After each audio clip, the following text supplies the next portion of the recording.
Saya Tanuratul Fada dengan NPM belakang 147. Di sini saya akan menjawab pertanyaan P12.2 tentang akuntansi untuk paten. Cho Laboratories memiliki paten yang sangat berharga dengan nomor 7586002-1A atas suatu alat presipitator yang mencegah jenis tertentu dari polusi udara. Cho tidak memproduksi atau menjual produk dan proses yang dikembangkannya. Sebaliknya, perusahaan ini melakukan penelitian dan mengembangkan produk serta proses yang kemudian dipatenkan, lalu memberikan hak patennya kepada produsen berdasarkan sistem royalti. Sesekali, Cho menjual hak patennya. Riwayat paten Cho nomor 7586002-1A adalah sebagai berikut.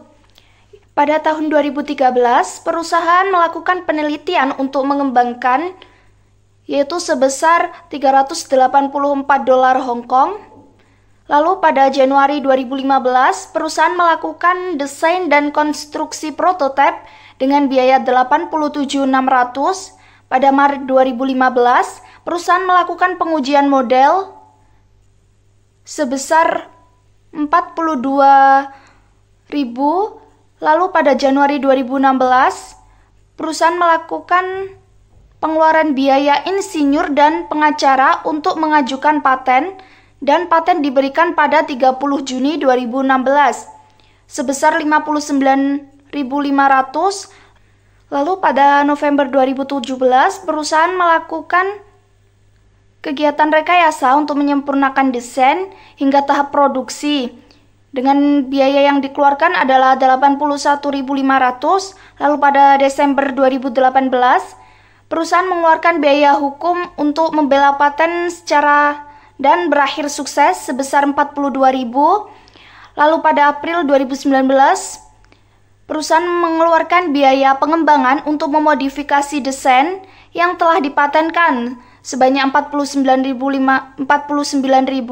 dan yang terakhir pada Juli 2021, perusahaan mengeluarkan biaya hukum dalam gugatan pelanggaran paten terhadap pesaing, namun tidak berhasil, sebesar $34.000.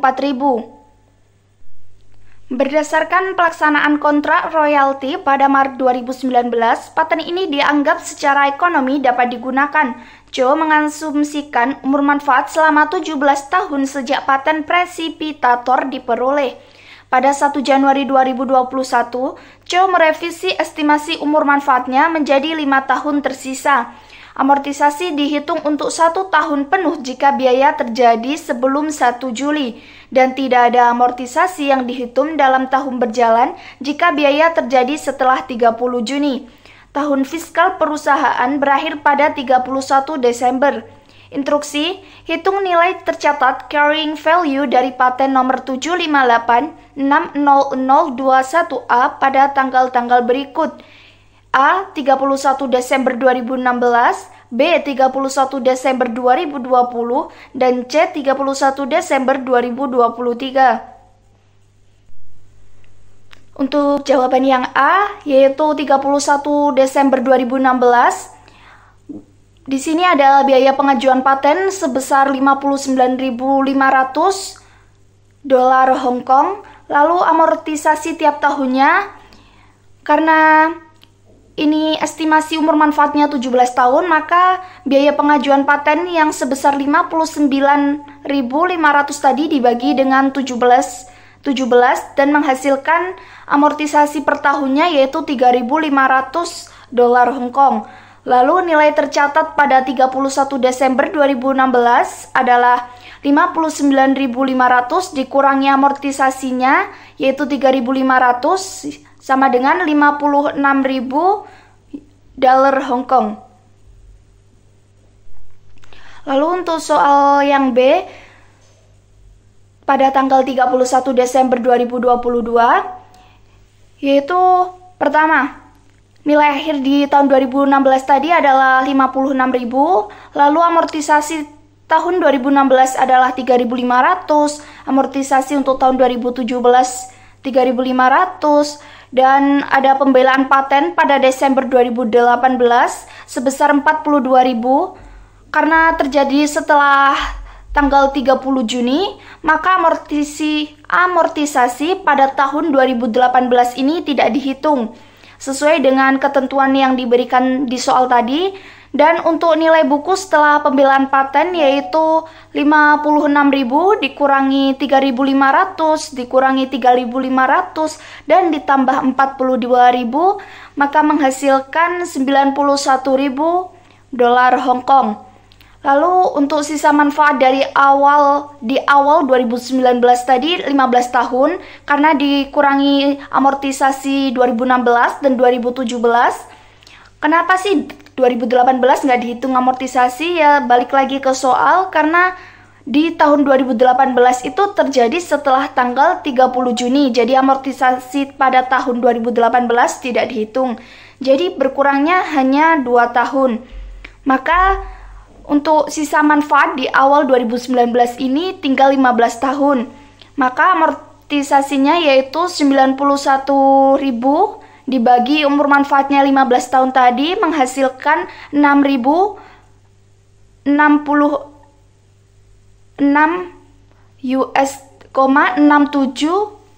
dolar Hong Kong. Lalu untuk amortisasi tahun 2020 sendiri yaitu 91.000 dikurangi 6.066,67 dikurangi 6.066,67 sama dengan 78.000. Selanjutnya adalah soal yang C. Kita akan menghitung total biaya kapitalisasi sebelum 2021 terlebih dahulu dengan menjumlahkan biaya yang dikapitalisasi sampai 30 Juni 2016 yaitu HK 573.100, jumlah riset, prototype, pengujian, dan aplikasi paten. Lalu kita jumlah dengan biaya tambahan yang dikapitalisasi setelah pemberian paten. Engineering November 2017 HK 81.500. Biaya hukum pembelaan Desember 2018 HK 42.000. Serta pengembangan April 2019 HK 49.000.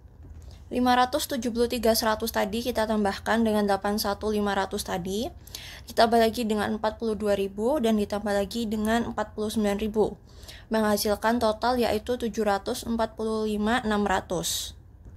Itu adalah total biaya kapitalisasi sebelum 2021. Lalu nilai buku pada 31 Desember 2020 itu kita menghitungnya dengan nilai buku dikurangi total biaya kapitalisasi 745.600 dikurangi dengan 151,704 ditambah dengan 2700, itu hasilnya adalah 566,796. Lalu untuk amortisasi tahunan tahun 2021 itu kita bagi nilai buku pada 1 Januari 2021 dibagi dengan umur manfaat sisa 566,796 tadi kita bagi dengan 5, hasilnya adalah 113,359.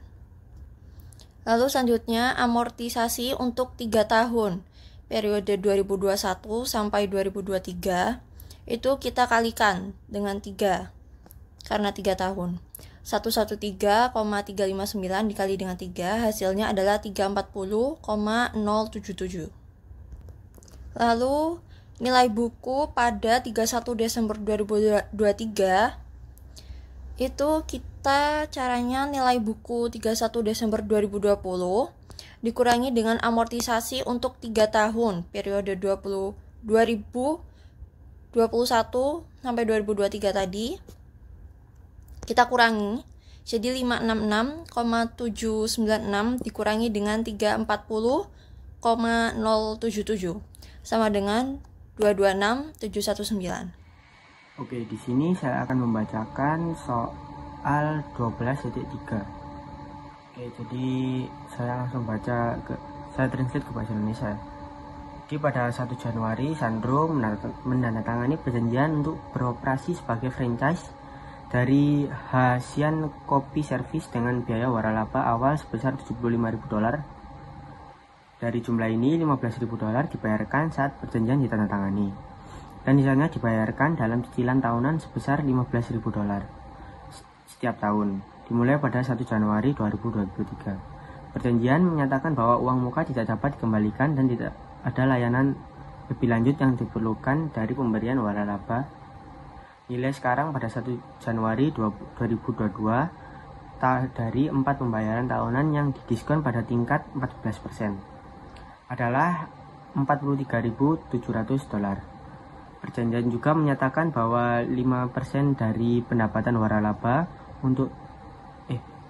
harus dibayarkan kepada pemberian waralaba setiap tahun.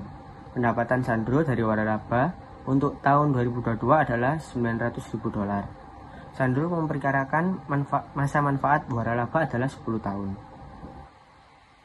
Kemudian Sandro mengeluarkan biaya eksperimen dan pengembangan sebesar $65.000 di laboratoriumnya untuk mengembangkan paten yang diberikan pada 2 Januari tahun 2022. Biaya hukum dan biaya lainnya terkait pendaftaran paten berjumlah $17.600. Sandro memperkirakan masa manfaat paten adalah 8 tahun. Paten tersebut belum mencapai kelayakan ekonomi. Kemudian merek dagang dibeli dari Shanghai Company seharga $36.000 pada 1 Juli 2019. Pengeluaran untuk litigasi yang berhasil dalam mempertahankan merek dagang sebesar $10.200 dibayarkan pada 1 Juli 2022. Sandro memperkirakan masa manfaat merek dagang adalah 20 tahun sejak tanggal akuisisi. Soalnya yaitu yang A, buatlah jadwal yang menunjukkan bagian aset tidak berwujud dalam laporan posisi keuangan Sandro per 31 Desember 2022. Yang B, buatlah jadwal yang menunjukkan semua biaya yang dihasilkan dari transaksi yang akan muncul dalam laporan laba rugi Sandro untuk tahun berakhir pada 31 Desember tahun 2022. Assalamualaikum warahmatullahi wabarakatuh. Saya Wakil Ardiana dengan MM Airan di Kampan 4 akan menjelaskan jawaban tentang soal P12-3A. Nama franchise, biaya awal sebesar $75.000, uang muka sebesar $15.000, PV pembayaran mendatang dalam kurung 15.000 dikali 4 pada 14% dalam kurung, yaitu sebesar $43.700. Total kapitalisasi $15.000 ditambah $43.700 sama dengan $58.700. Masa manfaat 10 tahun, amortisasi tahun 2022 $58.700 per 10 sama dengan 5.870. Jumlah tercatat setelah amortisasi sebesar 58.700 dikurangi 5.870 sama dengan 52.830. Kemudian patennya, biaya R&D $65.000 dikeluarkan tidak dikapitalisasi. Biaya hukum untuk pendaftaran $17.600 dikapitalisasi. Masa manfaat 8 tahun. Amortisasi tahun 22 $17.600 per 8 sama dengan $2.200. Jumlah tercatat dalam kurung dikurangi amortisasi $17.600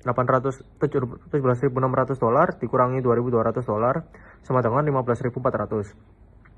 Kemudian merek dagang, biaya sebesar $36.000 dibeli pada 1 Juli 2019. Biaya pembelaan $10.200 dalam kurung dikapitalisasi sebagai litigasi yang berhasil. Total biayanya sebesar $46.200. Masa manfaat 20 tahun sejak 1 Juli 2019 sampai dengan 0,5 tahun pada 2019. Ditambah tahun penuh setelahnya. Amortisasi dari 1 Juli 2019 hingga 31 Desember tahun 21 2,5 tahun. Amortisasi tahun 22 sebesar $36.000 awal, $36.000 per 20 sama dengan $1.800 per tahun. $10.200 ditambahkan pada 1 Juli tahun 2022, $10.200 per 20 sama dengan $510 per tahun. Hanya 0,5 tahun pada tahun 22 sama dengan $510 dikali 0,5 sama dengan $255. Total amortisasi tahun 2022 $1.500 ditambah $255 sama dengan $2.055. Jumlah tercatat setelah amortisasi total yang dikapitalisasi sebesar $46.200. Amortisasi dalam kurung 2,5 tahun pada $36.000 sama dengan $4.500. 0,5 tahun pada $10.200 sama dengan $255. Total amortisasi sebesar $4.755.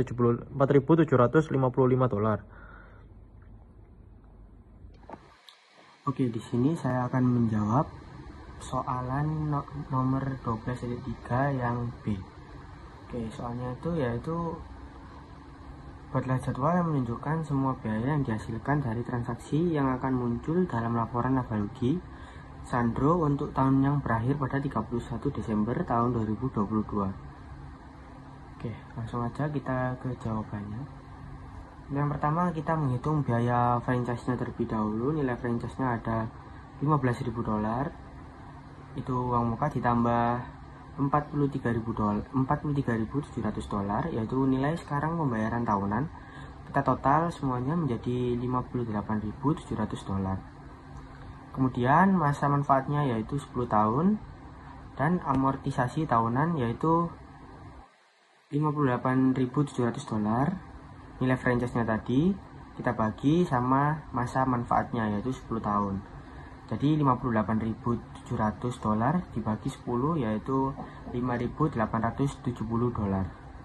Kemudian pembayaran royalti ke franchise store yaitu 5% dari pendapatan franchise.